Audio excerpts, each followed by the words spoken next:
मैं बाल बनवाने ऐसे सैलून पर जाता जहां लड़कियां काम किया करती थीं। वो सैलून बहुत महंगा था। वहां शहर के रईस लोग ही अपने बाल बनवाने आते थे। मैं कोई रईस तो नहीं था, मगर मुझे अपने बालों से मोहब्बत बहुत थी, क्योंकि मैंने अपने बाल लड़कियों की तरह लंबे रखे हुए थे। सैलून में लड़कियां पैंट शर्ट पहने होती थीं, वहां लड़के भी काम करते थे, मगर मैं हमेशा एक ही लड़की से बाल बनवाता। वो लड़की बोल नहीं सकती थी क्योंकि वो गूंगी थी, मगर इशारों से मेरी हर बात समझ जाती। और वो अपने काम की इतनी माहिर थी कि उसने कभी मुझे शिकायत का मौका नहीं दिया था। मैं हर 15 दिन बाद एक चक्कर सैलून पर जरूर लगाता। वो लड़की मुझे देखते ही मेरे पास आ जाती। उस लड़की की उम्र ज्यादा नहीं थी, तकरीबन 16 या 17 साल होगी। मुझे कब उस लड़की से मोहब्बत हो गई पता ही नहीं चला। हैरत तो ये थी कि वो लड़की भी मुझ में दिलचस्पी लेने लगी थी। एक बार मैंने सैलून के मालिक से छुपकर उसे एक रोका दिया, जिस पर लिखा था कि मुझे तुमसे एक जरूरी काम है। आज शाम 7 बजे मैं तुम्हारा चाइना रेस्टोरेंट पर इंतजार करूंगा। फिर क्या था, शायद वो लड़की भी इसी इंतजार में थी। हमारी मुलाकातें होने लगी। मैं उस लड़की से मोहब्बत करने लगा था और अब शादी भी करना चाहता था। जब मैंने उसे प्रपोज किया तो उसे भी कोई एतराज नहीं था। उसने मेरी मोहब्बत का जवाब हाँ में दिया था। वो लड़की गूंगी थी, मगर मुझे उससे इस किस्म की मोहब्बत हुई कि मैं भूल ही गया कि वो गूंगी है। मतलब मुझे उसके गूंगेपन से भी कोई फर्क नहीं पड़ता था। वालिदैन का इकलौता होने की बिना पर मुझे इनकार किया ही नहीं जा सकता था। मैंने उसे अपने बारे में सब कुछ बता दिया था कि मैं एक प्राइवेट इदारे में जॉब करता हूँ। मुझे गाड़ी भी मिली हुई है, घर भी मेरा अपना है और घर में किसी चीज की भी कमी नहीं है। फिर जब उसने शादी के लिए हाँ की तो मेरी खुशी का ठिकाना नहीं रहा था। फिर उसने इशारों इशारों में अपने बारे में भी बहुत कुछ बताया था। वो एक इंतहाई गरीब घर से ताल्लुक रखती थी और मजबूरी में ये जॉब कर रही थी। मैंने उसे कहा कि मैं चंद दिनों में ही तुम्हारे घर रिश्ता भेजूंगा और फिर तुम्हें ये जॉब नहीं करने दूंगा। मैंने घर आकर अपनी माँ को इस रिश्ते के लिए जल्दी ही मना लिया था, लेकिन मैंने ये नहीं बताया था कि वो लड़की गूंगी है। फिर चंद दिन के बाद जब माँ उस लड़की के घर जाने लगी तो मैंने माँ को ये बात भी बता दी कि वो लड़की गूंगी है, ताकि वहां जाकर कोई मसला ना बन जाए। उस वक्त मेरी माँ ने बहुत इतराज किया कि मैं तुम्हारी शादी एक गूंगी लड़की से हरगिज नहीं करूंगी, मगर फिर मेरे बहुत ज्यादा इसरार करने पर वो इस रिश्ते पर राजी हो चुकी थी। मुझे उस लड़की के मासूम चेहरे से बेपनाह मोहब्बत थी, इसलिए ज्यादा लंबी तारीख तय नहीं की, बल्कि थोड़े ही दिनों बाद शादी हो गई। मैं खुश था क्योंकि मेरा दिल मुतमईन था कि मैंने किसी ऐसी लड़की को सहारा दिया है जो ये खूबी से महरूम है। शादी के बाद मैंने उसकी जॉब भी छुड़वा दी थी कि जॉब करने की कोई जरूरत नहीं है। बोलने के काबिल तो वो थी नहीं, लेकिन इशारों से कुछ ज्यादा बातचीत नहीं करती थी। एक दिन मैं सुबह ऑफिस के लिए निकलने लगा तो मेरी माँ मुझे कहने लगी कि मैंने तुमसे एक जरूरी बात करनी है कि जब तुम ऑफिस चले जाते हो तुम्हारी बीवी से शबनम का भाई मिलने आता है, और फिर जब वो जाता है तो तुम्हारी बीवी अपना अरूसी लिबास जेबे तन करती है और तुम्हारे कमरे में मौजूद अटैच बाथ में चली जाती है और फिर पूरा दिन ही वहां से बाहर नहीं निकलती। मैं अम्मी की ये बात सुनकर जोर जोर से हंसने लगा। अम्मी मेरी तरफ देखकर कुछ परेशान हुई, लेकिन बोली कुछ भी नहीं। आमिर, मैंने तुम्हें कोई लतीफा सुनाया है क्या? अरे मेरी प्यारी अम्मी, मैं ये सोच रहा था कि सास बहू का झगड़ा तो अजली है और सास किसी न किसी तरह से ऐसे मसाइल पैदा करती ही रहती है, लेकिन आज आपने जो बहू के साथ दुश्मनी निकाली है वो सबसे अलग है। अम्मी, अब आप उसके गुसल खाने जाने पर भी एतराज करेंगी? अम्मी कैसी बातें करती हैं। आमिर, तुमने आज तो मेरी बातों को मजाक में उड़ा दिया है, लेकिन याद रखना, अगर तुमने मेरी बात को संजीदा नहीं लिया तो एक दिन तुम खुद बहुत पछताओगे। मैंने अम्मी की बात को एक कान से सुना और दूसरे से झट से निकाल दिया।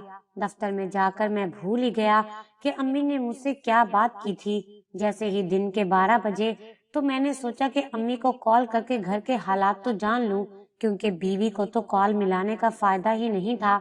वो कौन सा कोई बात कर सकती थी।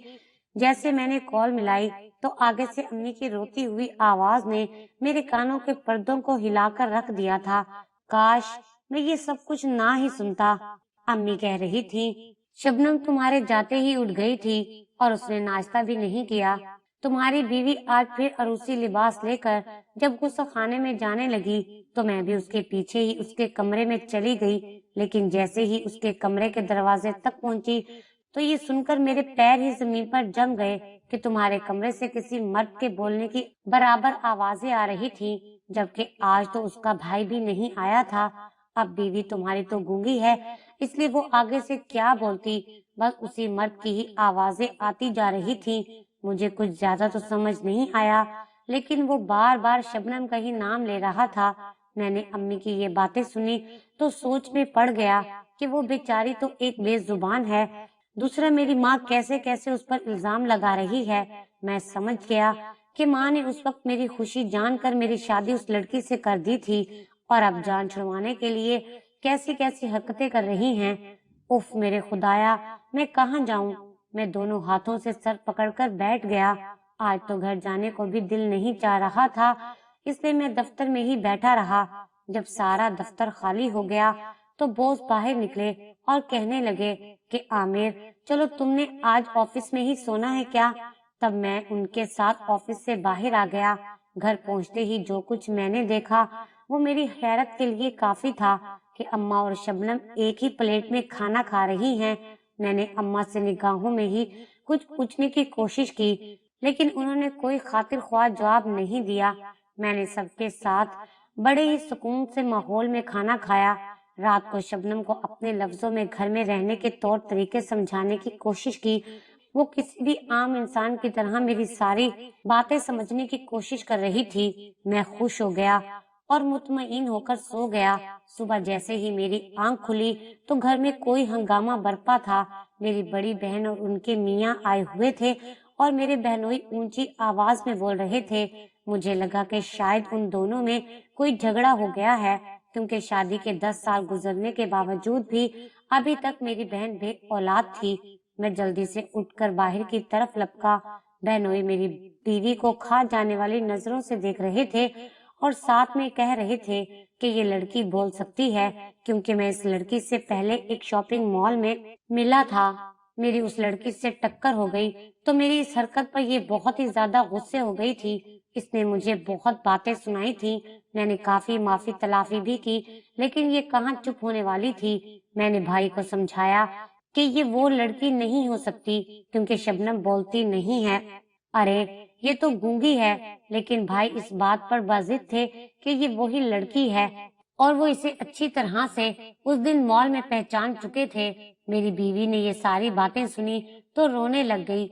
मैंने बड़ी मुश्किल से उसे चुप करवाया तो वो रोई जा रही थी। खैर बड़ी ही मुश्किल से बहनोई को समझा बुझा कर उनके गुस्से को कम करने की कोशिश की और आखिरकार वो काफी देर के बाद मान भी गए कि हो सकता है ये कोई और लड़की हो, मगर मेरी आंखें धोखा नहीं खा सकती।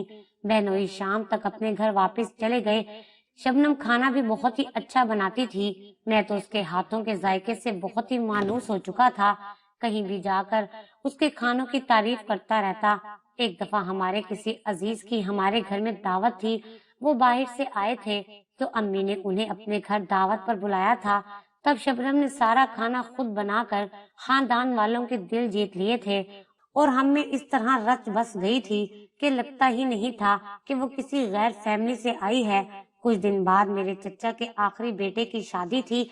हम सब ने बहुत ही ज्यादा शॉपिंग की। मैंने शबनम से कहा कि वो भी जी भर के शॉपिंग करे, लेकिन उसने सारे जोड़े ही सुर्ख बनाए थे। शायद उसको सुर्ख रंग ही पसंद था। जब बारात जाने के लिए तैयार हो गई तो हम लोग भी साथ शामिल हो गए। जो ही हम चचा के घर गए तो शबनम कहीं भी नजर नहीं आई। मैंने चचा के घर में हर जगह उसे ढूंढा, लेकिन वो कहीं भी नजर नहीं आई। आखिरकार मुझे किसी ने बताया कि वो तो अपने घर गई है। मैं हैरान था कि वो घर क्यों गई है। खैर मैं भी उसके पीछे ही घर की तरफ चल पड़ा। चचा के घर से हमारे घर का फासला कुछ कम ही था। जैसे ही मैं घर की तरफ गया, फौरन से अपने कमरे की तरफ बढ़ा तो शबनम मुझे वॉशरूम में ही महसूस हुई, क्योंकि पानी गिरने की आवाजें बार बार आ रही थी। मैं वहीं पर ही बाहर ही बैठ गया اور اس کے آنے کا انتظار کرنے لگا، لیکن جب کافی دیر تک وہ نہیں نکلی تو مجھے کچھ غلط ہونے کا احساس ہوا۔ میں اٹھ کر واش روم تک گیا اور جا کر دروازہ کھٹکھٹانے لگا، لیکن کوئی جواب نہیں ملا۔ میں نے دروازے کو زور سے پیچھے کی جانب دھکیلا۔ میری حیرت کی کوئی انتہا نہیں تھی کہ شبنم واش روم میں نہیں تھی۔ اس کے کپڑے تو وہیں پر پڑے ہوئے تھے، وہ سارے کپڑے بہت ہی گیلے تھے۔ اس کے لباس کو دیکھ کر میرے دل میں عجیب سے خیالات آ رہے تھے، لیکن محبتوں میں شک کہاں ہوتے ہیں۔ ابھی میں یہی بات سوچ رہا تھا کہ اچانک ہی شبنم میرے پیچھے سے کہیں سے آئی اور آ کر اشاروں میں کہنے لگی کہ چلیں اب چچا کے گھر۔ میں اسے کیا جواب دیتا، کیونکہ میرے تو اپنے پاس اس سوال کا کوئی جواب ہی نہیں تھا۔ وہ میری طرف دیکھتی ہی رہی اور میں بار بار غسل خانے کی طرف۔ حیرت تو اس بات کی تھی کہ میں جب کمرے میں موجود تھا اور پھر غسل خانے کا ایک ہی دروازہ ہے، تو شبنم پھر کیسے وہاں سے نکلی اور پھر اچانک سے میرے سامنے آن کھڑی ہوئی۔ میں انہی سوچوں میں مصروف تھا کہ چچا کی کال آ گئی اور وہ ہمارا ہی انتظار کر رہے تھے۔ میں نے شبنم کو جلدی سے ساتھ لیا اور چچا کی طرف چل پڑے۔ شادی بڑے ہی اچھے طریقے سے سر انجام کو پہنچ چکی تھی۔ ہم لوگ گھر واپس آ چکے تھے، لیکن اماں کو چچی نے کچھ دنوں کے لیے اپنے پاس ہی روک لیا تھا۔ اب ہم گھر میں دو ہی لوگ تھے، میری بیوی اور میں۔ زندگی اچھی گزر رہی تھی۔ اب کبھی کبھی میرے دل میں یہ خیال آتا تھا، کاش شبنم بھی بولنے کے قابل ہوتی، شاید میں اس بات کی دل سے دعا بھی مانگتا تھا۔ ایک دن اماں جب گھر واپس آئیں تو کہنے لگیں کہ کسی روز اپنے چچا کی فیملی کو بلائیں گے اور ان کی دعوت بھی کرنی ہے۔ ان کے بیٹے کی نئی نئی شادی جو ہوئی ہے، شبنم نے کبھی بھی کسی بھی بات پر اعتراض نہیں کیا تھا۔ اس بار بھی اس نے بہترین کھانے بنائے اور خوب تعریفیں سمیٹی۔ کچھ دن ایسے ہی گزر گئے کہ ایک دن اماں شبنم سے کہنے لگی کہ مجھ کو پوتے کی خوشخبری کب سناؤ گی؟ اب یہ بات میرے سامنے ہی ہوئی تھی اور شبنم نے اس بات پر رو رو کر سارے گھر کو سر پر اٹھا لیا تھا۔ میں نے اسے سمجھایا کہ امی نے کوئی ایسی بات نہیں کی، اگر تمہیں ابھی اولاد نہیں چاہیے تو کوئی مسئلہ نہیں ہے، ہم کچھ عرصے بعد بچہ پیدا کر لیں گے۔ میری اس بات سے وہ کچھ مطمئن تو ہو گئی، لیکن اب وہ پہلے جیسی شبنم نہیں رہی تھی۔ میں اس بات پر کچھ پریشان تو ہوا، لیکن حقیقت تو یہی تھی کہ اب مجھے خود ہی بچے کی چاہت بہت زیادہ ستانے لگی تھی۔ ایک دن میں نے دفتر سے چھٹی کر لی، کیونکہ اماں کو آئے دن ایک ہی بات پر اعتراض تھا کہ بہو ایک ہی مخصوص وقت پہ واش روم میں گھس جاتی ہے اور پھر وہاں بیٹھ کر روتی رہتی ہے اور اندر سے کسی مرد کی آوازیں آتی ہیں۔ میں یہ سن سن کر اب پریشان رہنے لگا تھا۔ سوچا کیوں نہ آج کے دن اماں کے اس وہم کو دور ہی کر دوں۔ میں شبنم سے پہلے ہی جاگ گیا تھا، البتہ وہ اپنی روٹین کے مطابق سوئی ہوئی تھی۔ میں پھر سے سونے کی کوشش کرنے لگا اور میں نے شبنم کو یہی بات بتانے کی کوشش کی کہ جیسے میں ابھی سویا ہوا ہوں۔ شبنم 9 بجے اٹھی اور اٹھتے ہی پہلے کپڑوں والی الماری کے پاس گئی اور پھر سے اس نے وہی اپنا عروسی لباس نکالا اور واش روم میں چلی گئی۔ اس کے واش روم میں جانے سے پہلے میں نے اس کے چہرے کو بغور دیکھا۔ مجھے ایسے لگا کہ جیسے اس کی آنکھیں لال ہو رہی ہیں، شاید وہ روتی رہی ہے۔ میرا دل تو اس وقت کافی ہی بے چین ہوا، لیکن میں نے اس لمحے خود پہ قابو پایا اور اس کی تمام حرکتوں پر نظر رکھے ہوئے تھا۔ وہ عروسی لباس لے کر جیسے ہی واش روم میں گھسی تو اس نے جاتے ہی دروازے کی کنڈی لگا لی۔ میں اس کی ایک ایک حرکت کو نوٹ کر رہا تھا۔ 1 گھنٹہ گزر گیا، لیکن شبنم واپس نہیں آئی۔ اب 2 گھنٹے ہونے والے تھے۔ میں پریشان ہو چکا تھا، نہ تو اندر سے پانی گرنے کی آواز آ رہی تھی اور نہ ہی کسی اور حرکت کی، بس سسکیوں میں رونے کی آوازیں آ رہی تھی۔ میں جلدی سے واش روم کے پاس چلا گیا۔ جیسے ہی میں کچھ اور قریب ہوا تو مجھے ایسے لگا کہ جیسے اندر شبنم کے علاوہ کوئی اور بھی ہے۔ مجھے اندر سے ایک مرد اور اپنی بیوی کی آواز آئی تھی، جبکہ میری بیوی تو گونگی تھی۔ اب تو غیرت کا ہی مسئلہ تھا۔ میں واش روم کی دیوار پر بنی کھڑکی کے اوپر چڑھ کر دیوار کے اوپر چڑھ گیا، لیکن اندر واش روم کے منظر نے میرے پیروں تلے سے ساری کی ساری زمین ہی کھینچ لی تھی۔ میں نے جو کچھ اندر دیکھا یہ کسی بھی صورت میں میری غیرت کو گوارا نہیں تھا۔ میں نے دیکھا کہ شبنم اندر غسل خانے کے فرش پر بیٹھی ہوئی تھی۔ اس کے جسم پر کوئی سرخ لباس نہیں تھا۔ وہ یہاں جس مرد سے باتیں کر رہی تھی وہ بھی اب یہاں نہیں تھا۔ پھر یہ سب کیا تھا؟ मैंने चीखते हुए शबनम से पूछा कि तुम तो बोल सकती हो, फिर ये गूंगे बनने वाला नाटक क्यों किया? जब से हमारी शादी हुई थी, मैं आज पहली बार उससे इस लहजे में बात कर रहा था। वो सूखे पत्ते की मानिंद मुसलसल कांप रही थी। मैं उसे वहां से खींचकर कमरे में ले आया और उससे कहा कि तुम्हारा अरूसी लिबास कहाँ है? ये तुम लिबास रोजाना साथ लेकर जाती हो, लेकिन अब तो वहां पर कोई लिबास नहीं था। मैं उससे गरजदार आवाज के साथ पूछ रहा था और वो मुसलसल रोए जा रही थी। मैंने उससे कहा कि तुम कोई मुनासिब लिबास पहनो, मैं अभी अम्मा को यहाँ लेकर आता हूँ। तो वो मुझे रोजाना ही तुम्हारे बारे में कुछ न कुछ कहती थी, लेकिन मैं ही उनकी किसी बात पर तवज्जो नहीं देता था। और मुझे ये भी जल्दी बताओ कि वो बदबख्त कहाँ है जिसके साथ तुम इस वॉशरूम में बैठकर बातें करती हो? अरे वो बदबख्त औरत, किस चीज की कमी थी मेरी मोहब्बत में जो तुम ये सब कुछ कर रही थी? शबनम मुसलसल रोए जा रही थी। वो एक लफ्ज भी नहीं बोल रही थी। मैंने उसे कई दफा मोहब्बत से कहा कि मुझे हकीकत से आगाह कर दो, वरना इस बात का नतीजा बहुत ही बुरा होगा। लेकिन वो यही समझती रही कि जिस तरह से अपने मासूम चेहरे से उसने मुझे फंसा लिया था, आज भी वो ऐसे ही मुझे पागल बना देगी। तो ये उसकी भूल थी। मैंने उसे फिर से पूछा कि तुम गूंगी नहीं हो, क्योंकि मैंने तुम्हें खुद अपनी इन आंखों से बोलते हुए देखा है। तुम वाकई वॉशरूम में बोल रही थी।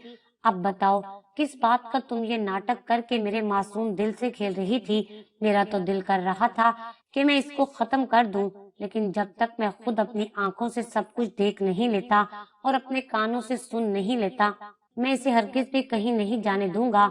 मैं दिल में फैसला कर चुका था। शबनम अपनी जगह से टस से मस नहीं हुई और वो मेरे सब्र को बहुत ही ज्यादा आजमा रही थी। मैंने उसे खींचकर ऐसा थप्पड़ मारा कि वो बेड के किनारे के साथ जा लगी। मुझे इल्म नहीं था कि उसका खून निकला या नहीं, लेकिन वो दर्द से करा जरूर रही थी। लेकिन आज मेरे ऊपर रत्ती बराबर भी असर नहीं हो रहा था। शबनम, अगर तुम चाहती हो कि इस घर से खैरो आफियत से जाओ, तो आज मुझे बता दो कि वो कौन है और अभी इस वक्त कहाँ है। शबनम नहीं बोली। मैंने उसी कमरे से चीख कर अम्मा को बुलाया। एकदम इस कदर चीख पर मेरी माँ डर से गई थी और भागती हुई मेरे कमरे में आ गई। शबनम को इस हालत में देखा तो एकदम से घबरा गई और मेरी तरफ मुतवज्जा होकर कहने लगी, क्या तुम इसको मार कर ही छोड़ोगे? अम्मा, ये जब तक सच नहीं बोलेगी, मैं इसे यहाँ से नहीं जाने दूंगा और ना ही इसे छोड़ूंगा। यहाँ अपने हाथों से जहन्नुम रसीद करूंगा। अम्मा मेरे गुस्से से बाखूबी आगाह थी, इसलिए शबनम के पास खुद गई और उससे पूछने लगी कि जो कुछ वो कह रहा है मान क्यों नहीं लेती हो? उसे सब सच क्यों नहीं बता रही हो? क्यों अपनी जान की दुश्मन बन चुकी हो? शबनम ने एक नजर मुझे देखा और फिर अगले ही लम्हे उसने एक दफा फिर से चुप साध ली। शबनम, अगर तुमने मुझे सब हकीकत ना बताई तो मैं तुम्हें तलाक दे दूंगा। मेरी इस बात से अम्मा मेरी तरफ बढ़ी और कहने लगी कि हमारे पूरे खानदान में कभी ऐसा नहीं हुआ और ना ही होगा। अपने अल्फाज वापस लो और इस बेजुबान से आराम और मोहब्बत से बात करो। अम्मा, ये बेजुबान नहीं है, बल्कि ये सब कुछ बोलना जानती है। शबनम, मैं तुम्हें वाकई तलाक दे दूंगा। मुझे सब कुछ साफ साफ बता दो। उसने मेरे चेहरे की तरफ देखा और बोलने लगी। उसकी आवाज सुनकर मेरी माँ और मैं हैरान खड़े थे, मगर जब उसने अपनी कहानी सुनाई, सच में वो बड़ी दुख भरी कहानी थी, जिसे सुनकर मेरी आंखों में भी आंसू आ गए थे। वो कहने लगी, मेरी अम्मी जिस घर में ब्याह कर आई, वहां पर बहुओं के बोलने का बिल्कुल भी रिवाज नहीं था। असल में मेरी माँ की सास यानी मेरी दादी अम्मा बहुत सख्त औरत थी। उनके सामने उनकी जो बहुत ज्यादा बोलती, उसकी जुबान काट दी जाती और फिर यही कहा जाता कि बहू की जुबान ही नहीं है, बेचारी गूंगी है। वक्त गुजरता गया, लेकिन हमारे खानदान में बहू के बोलने पर हमेशा से ही इतराज किया जाता था। मेरी दादी पूरे खानदान में एक जालिम औरत जानी चाहती थी। यही वजह थी कि जब एक दफा शादी की तकरीब में मेरी अम्मी ने एक लिबास लेने की फरमाइश की, तो दादी को अम्मी की इस फरमाइश पर बहुत गुस्सा आ गया और बोली कि अच्छा, तो अब तुझे भी जुबान लग गई है। जबकि मेरी माँ उनके सामने कभी नहीं बोली थी। आज पहली बार उन्होंने कोई फरमाइश की थी और फिर मेरी दादी ने इस बात को लेकर घर में इतना बड़ा झगड़ा खड़ा किया। मेरे अब्बा ने गरम छुरी लगाकर मेरी माँ की जुबान जला दी थी اور اس قدر جلا دی کہ پھر اماں کبھی بھی بولنے کے قابل نہیں رہی تھی۔ میری پیدائش ہوئی اور پھر میرے بھائی کی پیدائش ہوئی۔ ہم دونوں بہن بھائی بالکل ٹھیک تھے، مگر ماں نے سب کو کہا کہ یہ دونوں گونگے پیدا ہوئے ہیں۔ انہیں ڈر تھا کہ ہمارے ساتھ بھی وہی سب کچھ نہ ہو جو ان کے ساتھ ہوا تھا۔ میں جب بھی بولنے لگتی تو ماں مجھے چپ کرا دیتی اور سب سے چھپا کر رکھتی۔ جب بڑی ہوئی تو ماں نے مجھے سب کچھ بتا دیا اور میں بھی سب کے سامنے گونگی ہونے کی ایکٹنگ کرتی۔ سب نے یہی سمجھ لیا کہ شبنم گونگی ہے۔ دادی کی وفات کے بعد ہمارے گھر پر ہماری پھپھو کا راج ہو گیا اور وہ میرے گونگے ہونے پر بے حد خوش ہوتی تھی۔ پھر میرا بھائی جب مجھ سے باتیں کرتا تو میں اس کی ساری باتیں ایک کیسٹ میں ریکارڈ کرتی جاتی اور پھر تنہائی میں اکثر سنتی رہتی تھی۔ پھر مجھے گونگوں کے اسکول میں ڈالا گیا۔ میری زبان پر لگنے والا زنگ بہت ہی زیادہ ہو چکا تھا۔ میں کبھی بھی نہیں بولتی تھی سوائے تنہائی کے علاوہ۔ پھر جب میں نے سیلون پر ملازمت شروع کی تو وہاں میں نے عامر کو دیکھا۔ مجھے ان کو دیکھتے ہی ان سے محبت ہو گئی تھی، لیکن وہاں تو ایک سے بڑھ کر ایک خوبصورت لڑکی موجود تھی۔ اب میری طرف توجہ مبذول کرانے کے لیے میں نے گونگے پن کا ہی ڈرامہ کیا، جس کی بنا پر عامر میری محبت میں گرفتار ہو مجھ سے محبت کرنے لگ گیا۔ پھر جب میں یہاں پر بہو بن کر آئی تو پہلے ہی دن مجھے تمہاری ماں نے یہ کہا کہ تم نے میرے بیٹے کو بیوقوف بنایا ہے۔ اگر میرے ساتھ کوئی ہوشیاری کی تو یا میرے بیٹے کو مجھ سے الگ کرنے کی کوشش کی تو یاد رکھنا مجھ سے برا کوئی نہیں ہوگا۔ اس لیے میں نے گونگے ہونے کا ہی ڈرامہ کیے رکھا۔ لیکن یہ بھی حقیقت ہے کہ اس پوری دنیا میں مجھے 3 لوگوں سے عشق ہے، ایک میری ماں، دوسرا میرا بھائی اور تیسرا میرا شوہر۔ میں ان تینوں سے بے حد محبت کرتی ہوں۔ باقی رہ گیا اس مردانہ آواز کا تعلق، تو وہ میرے بھائی کی آواز ہے جو میں نے ریکارڈ کر کے رکھی ہوئی ہے۔ میں واش روم میں جا کر اس لیے سنتی ہوں کہ کہیں کمرے میں تمہاری امی سن نہ لیں۔ پہلے بھی وہ مجھے اچھی لڑکی نہیں سمجھتی ہیں۔ ابھی شبنم اپنی بات کو مزید آگے لے کر جا رہی تھی کہ میں نے اسے درمیان میں ہی ٹوک دیا تھا۔ تو یہ بتاؤ کہ ہم کیسے مان لیں کہ جو کچھ بھی تم کہہ رہی ہو وہ بالکل سچ ہے؟ ابھی شبنم اس کا کوئی مناسب سا جواب تلاش کر رہی تھی کہ اچانک بیرونی دروازے سے کوئی گھر میں داخل ہوتا ہوا نظر آیا۔ دروازے پر میری ساس اور ان کے ساتھ ان کا بیٹا تھا۔ شبنم نے ان دونوں کو دیکھا تو بھاگتے ہوئے ان سے جا لپٹی۔ وہ اونچی آواز میں روتی ہی جا رہی تھی اور ساتھ میں اپنی ماں کا چہرہ بھی چومتی جا رہی تھی۔ میری ساس میرے سر پر ہاتھ رکھ کر پیار کرنے لگی، ڈھیروں دعائیں بھی دی۔ جب وہ لڑکا بولا تو اس کی آواز کیسٹ میں موجود آواز جیسی تھی۔ پھر میری بیوی نے اپنی بے گناہی ثابت کرنے کے لیے مجھے اپنی ماں کی زبان دکھائی۔ آج بھی ان کی زبان پر جلنے کی وجہ سے نشان تھے۔ شادی کے وقت ہم نے ان باتوں پر غور نہیں کیا کیونکہ سب کچھ شبنم کی پھپھو نے طے کیا تھا اور کہا تھا کہ شبنم کی ماں بھی گونگی ہے، وہ بات نہیں کر سکتی۔ اب میرے دل میں ہر طرح کی نفرت ختم ہو چکی تھی۔ میں نے اسی وقت شبنم سے معافی مانگی اور کہا کہ اگر ہو سکے تو مجھے معاف کر دو کیونکہ مجھ سے بہت بڑی غلطی ہو چکی ہے۔ میں نے سب کے سامنے شبنم سے معافی کے لیے ہاتھ جوڑے اور اس محبت کی دیوی نے میرے دونوں ہاتھ کھول کر کہا کہ آپ تو میرے محبتوں کے اسیر ہیں، اس لیے میں نے اللہ تعالیٰ کی رضا کے لیے آپ کو معاف کر دیا۔ میری ماں بھی اپنے کیے پر شرمندہ تھی۔ مجھے سب سے زیادہ خوشی اس بات کی تھی کہ میری بیوی بھی اب بول سکے گی۔